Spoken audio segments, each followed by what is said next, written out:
In the midst of social distancing and business lockdowns, a freelance writer and a graphic artist bought a bus, converted it into a tiny home on wheels, and moved out of our 4-bedroom house. 1 year later, we downsized to a Chevy Express.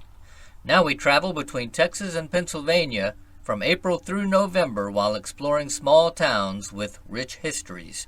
In the winter, we hunker down in Texas in our schoolie and dream of our next big trip. We're Alan and Teresa. And we're rolling with our gnomies. Well, good morning. We're in Jacksonville, Texas this morning. And, this is a really cute little town. They don't have a historic walking district. We like those. But we did find a cute little museum here called the Texana Museum. Vanishing Texana. Yeah, the Vanishing Texana Museum. Kind of makes you wonder what's going on there, the spooky ghosts and all that kind of stuff. It's actually artifacts from the past, all local based here, and some pretty cool stuff.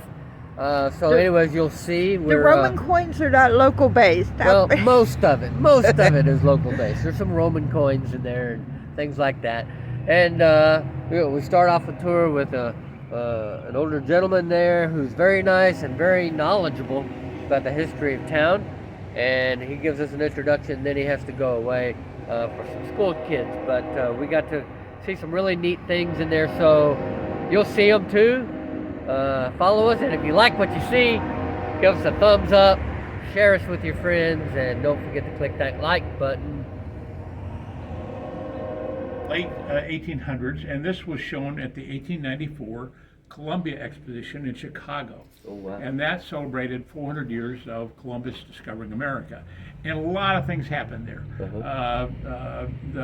That's where they had to have something better than the Eiffel Tower. And so a man named Mr. Ferris shows up and says, well, I want to build this big wheel, and that's where the first Ferris wheel was built. And it's also the site of the first serial killer in the United States.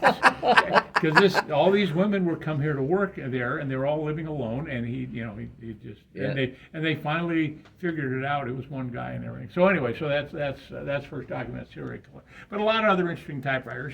And if you ever have kids or grandkids come through here, they teach on a typewriter. This is a Brailler. We teach them how to type their name in Braille. Oh, those sweet. sorts of things. Yeah. So you got an Underwood. Yes. So this was purchased in 1913 by the city of Jacksonville for their legal documents. Basically the same typewriter as this one, just a longer carriage and a little support for it. Yeah. And this is what was called an iron butterfly, and this was a portable, I put that in quotes because I've lifted that thing up. It weighs about 50 or 60 pounds. Yeah. None of those were portable typewriters. So you put this top on it, and then you're supposed to be able to carry it around.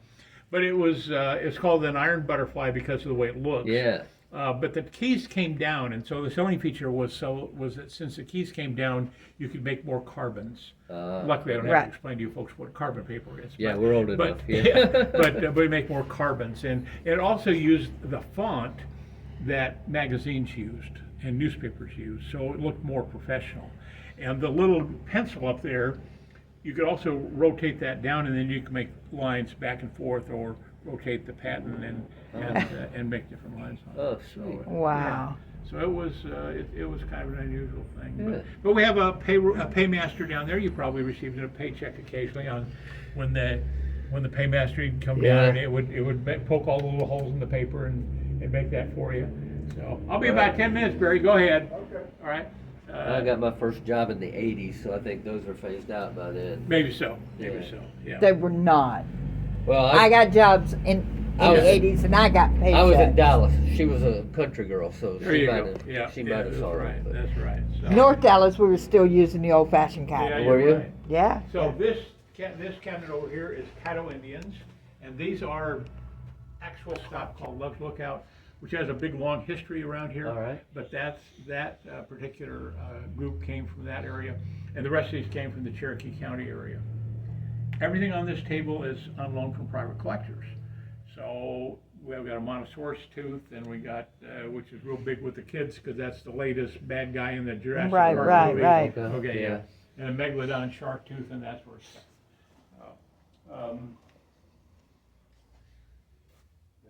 when the Jacksonville was founded about 2 miles west of here, and when the railroads come through, they missed the town because there was so much iron in the soil they couldn't lay the track. Oh. So a man named E.B. Ragsdale and Jackson Smith negotiate with the railroad to set a station here and lay out a town, which they do. This park we're in, this square block, was donated by the International Railroad in 1872.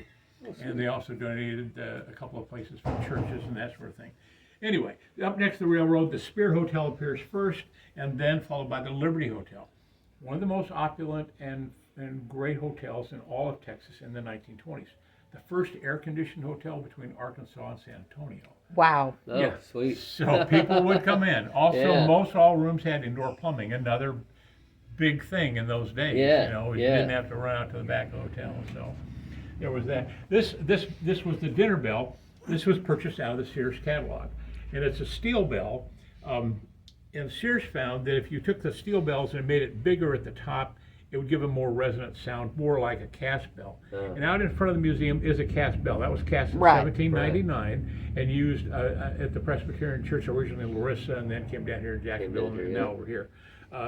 But it's much smaller at the top, and all cast bells, like the Liberty Bell, are much smaller at the top. Right. But all bells after Sears got bigger at the top to help increase the okay. sound. Yeah. And that came from the Liberty Hotel? This came from So the Liberty Hotel. These hotels are no longer standing? No, it burns. that It correct? opens on the 50th anniversary of Jacksonville and burns down on the 100th anniversary of Jacksonville. Wow. So yeah, so Okay. yeah, so they're So not. Jacksonville was founded in what year? Jacksonville was founded in 1872. 72. August 5th, 1872, the first train rolls into Jacksonville. Now that had to be as people saw the biggest man-made object they'd ever seen when that steam Right, engine right. making all that noise. I don't know if you've seen them, but I mean a big Yep. steam engine Yeah. is it's Yeah. a massive thing, and it also went faster than anybody had ever gone. They could ride a horse about 20 miles an hour, but the railroad would go 50 miles an hour. Yeah, that was And fast for those It days, was yeah. it was staggering to go that fast, you know. And of course they made all sorts. They figured out all sorts of ways to make money because this was a stop. Okay, so there were all sorts of restaurants. The trains would normally stop here for a while. And there was a big water tower, and we had a big source of lumber for them. And I don't know if you ever heard the term jerkwater towns. Well, Yeah. as trains would come along, they'd stop at a town, they'd fill with the water, and they'd fill with the wood, and then the train would pull around. And as it pulled out, it would jerk them, and so they got to Okay. be known as jerkwater towns because of that. Okay, Because of okay. Yeah, so. I didn't know how that came about. I'm full of all them stupid things that I've learned. So this is a set of dominoes purchased for a girl named Leslie on her Christmas in 1897. Okay. Nice. The dominoes, it was purchased. These are all from that same Brown Dixon store. The dominoes are made of bone. Oh, They have man. an ebony wood back. Oh, nice. The brass rivet's called a spinner. And if you play dominoes for 42 and you have to go to the bone pile, Uh-huh. it's because of this material that's called the bone pile. Yeah. Right. That's why it's called that. Yeah, they don't make dominoes out of bone anymore. No, they don't. So this is my favorite item in the museum. This is from 1913. This is the United States Pencil Sharpener Company. And so it would turn the pencil and sharpen it, and turn the pencil and sharpen it. Oh, yeah. They don't make pencils of the same diameter as they did back Right. then, so it doesn't Right. really turn as well as it should. Right. But it still sharpens them. There, so. There was that. Nice. Now back here, Motor turner. I'm going to stop here real quick. Along with Jacksonville's known for its tomatoes, okay? Uh-huh. And I'll explain to you why that is. But we also grew a lot of peaches, and all that had to be carried in crates and baskets. Right. And a man named Mr. Aber comes here in 1872, and he builds 2 Victorian homes. So as you go down the street here on Bolton, you can see 2 Victorian homes on the right there, and he built both those homes. And then he set up his brick plant and a wood plant next to it. And he finds out a way to take the sugar gum trees and make a veneer out of them.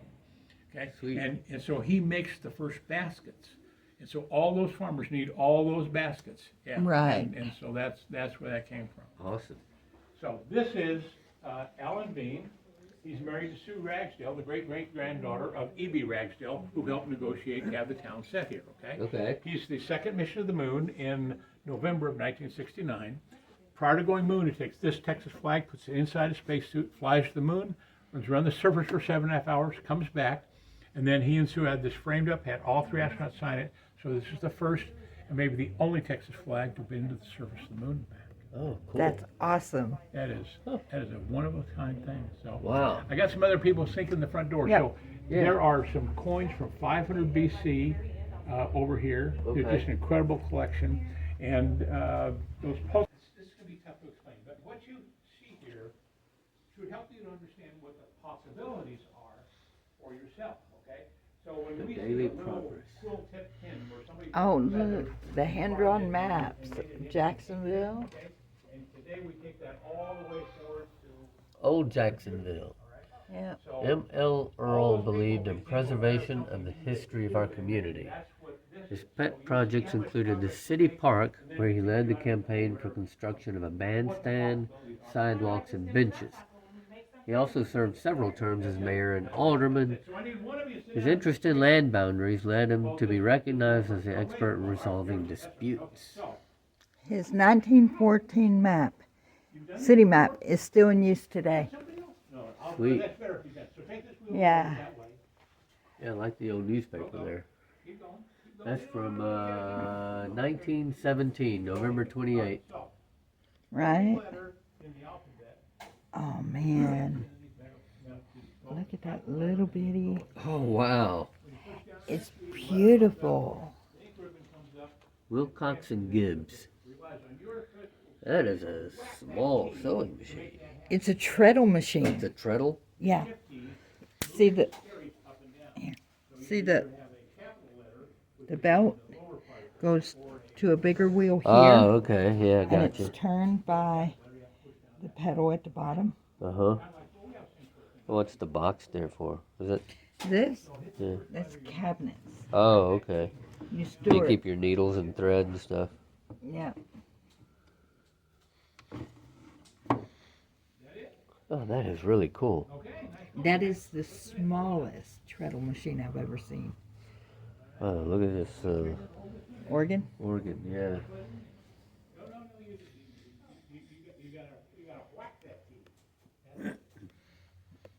And the spinning wheel. Spinning wheel. Something I don't know how to do, but I'd like to know. Nice.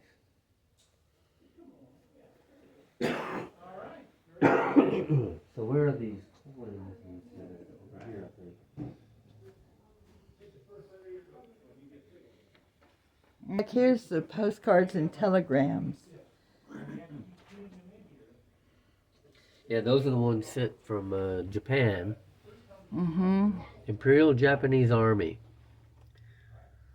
I am interned at Philippine Military Prison Camp, number 1. 10A. Oh, 10-A. 10-A. My health is good. Hello, mother and all. My health fair. is good. The underlined fair. Right, but it's good on the first one. Oh, you're looking up here. Hope Yeah. all of you the same. Tell everyone I am okay and hello. Sincerely yours. Tell everyone I'm okay. Now, this one's a little more faded. His health is fair. It's the same person. Okay? Yeah, same person, different time. Yeah.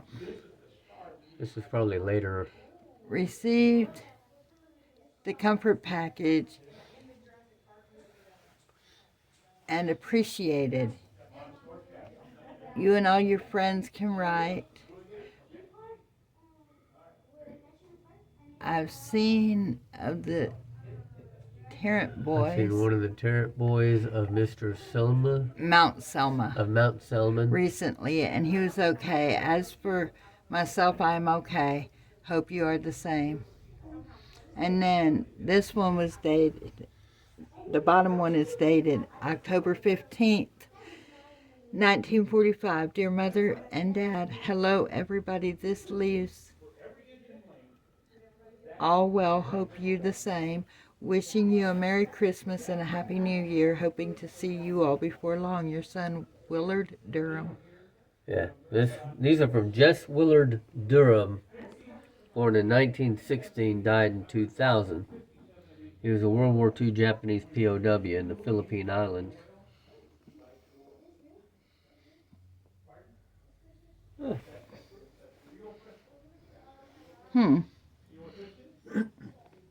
Okay, so we're still on the hunt for the Roman coins. Guns here. Yeah, some old guns. Sam Houston slept in town. This cover was made before 1836 by Mrs. Hall, great-grandmother of E.P. Dolan Jr., who donated the item to the museum. Nice. Check out the headline. France quits, Britain fights. Okay, here's some coins. Some old books over there. Here's your coins. There we go. The old Roman coins right here.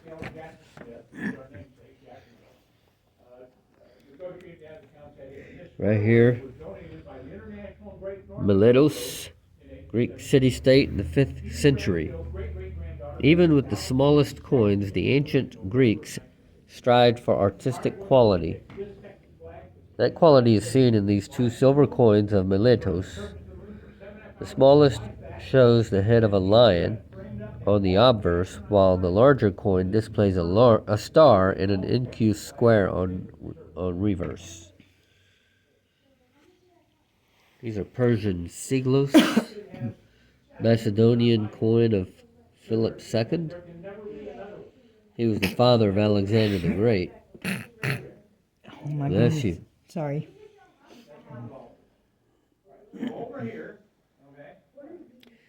It's a Macedonian tetradrachma, coin that Alexander the Great used. A Roman Republic coin of Anthony. Mark Antony. That's Egyptian there.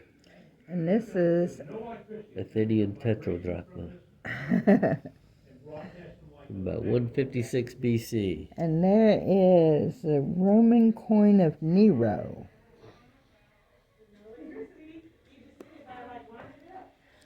Wow.